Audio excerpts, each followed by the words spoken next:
Good afternoon, families.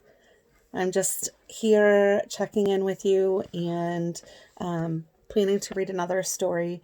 I went out for a little bit today to get some things for dinner tonight and stopped at the dollar store while I was out.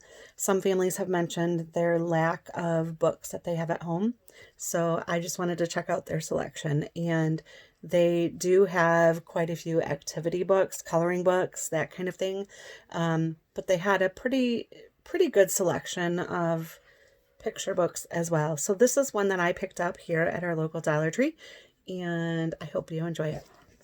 It's called Lucky Bamboo, and I actually have not even read this yet. So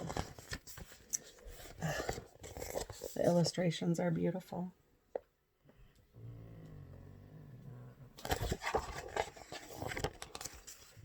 Little Panda lived with his mommy. They lived in a cozy thicket of tall bamboo.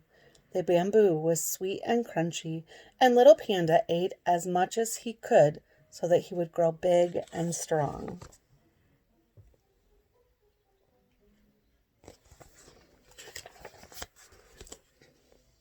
Next door, there was a beautiful garden that belonged to Wise Old Panda. Little Panda longed to explore the garden. Little Panda wished he could follow the winding path that led in and out of the trees and flowers. He wanted to walk across the little stone bridge over the lily pond.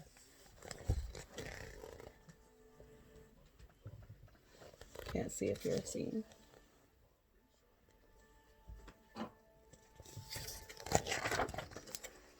One day, Wise Old Panda looked up from his work and smiled at Little Panda. "Would you like to help, Little Panda?" he asked. "Yes, please," said Little Panda.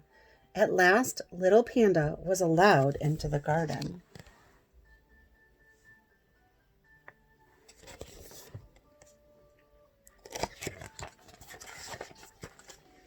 Little Panda came to the garden every day. He watched the fish darting about in the lily pond. He sprinkled water on the flowers. Wise Old Panda showed Little Panda how to pull up the weeds, and he let Little Panda rake the path.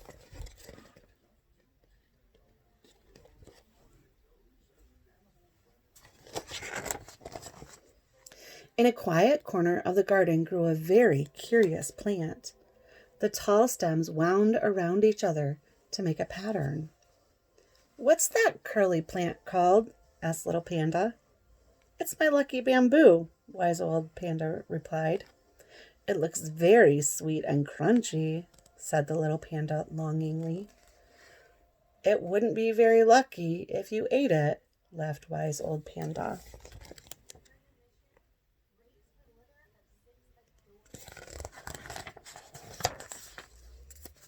The next day, Little Panda came to the garden, but Wise Old Panda wasn't there.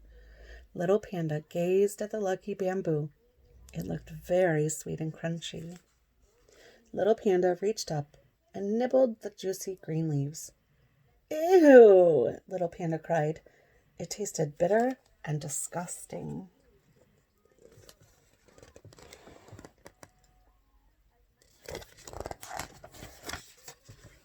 The following day and the day after, the garden was quiet and empty.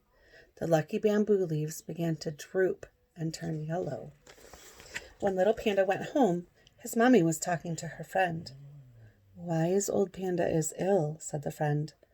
Little Panda chewed on his bamboo, but somehow he didn't feel like eating anymore.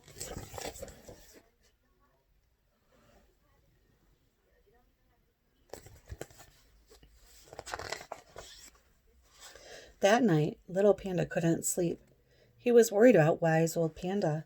If only he hadn't eaten the lucky bamboo, then Wise Old Panda wouldn't be ill.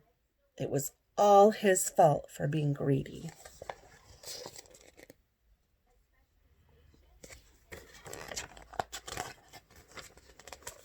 In the morning, Little Panda went to find the lucky bamboo.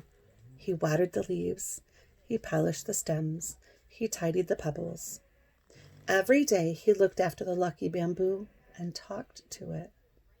Sometimes he sang a little song, or did a little dance, or brought a present.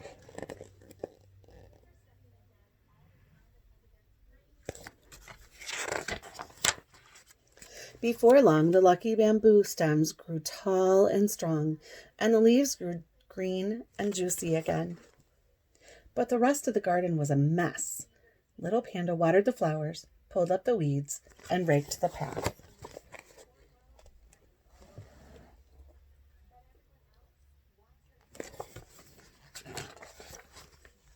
Then, one day, wise old Panda came back. "You're better!" cried the little panda happily.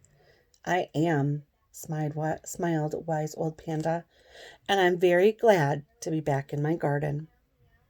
"I ate the lucky bamboo," said little Panda in a quiet voice. "That's why you were ill."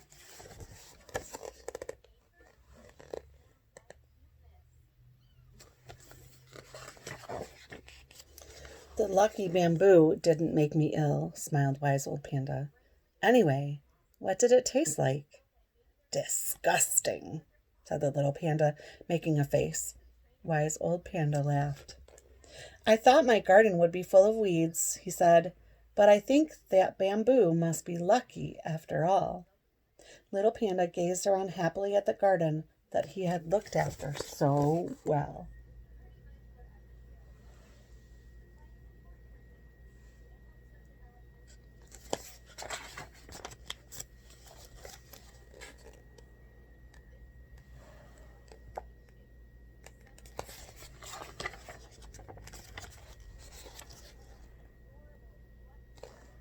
The end. It's a cute little story, Lucky Bamboo, by Catherine Sully. Great illustrations, too. I hope you enjoyed our story. I'll see you again soon.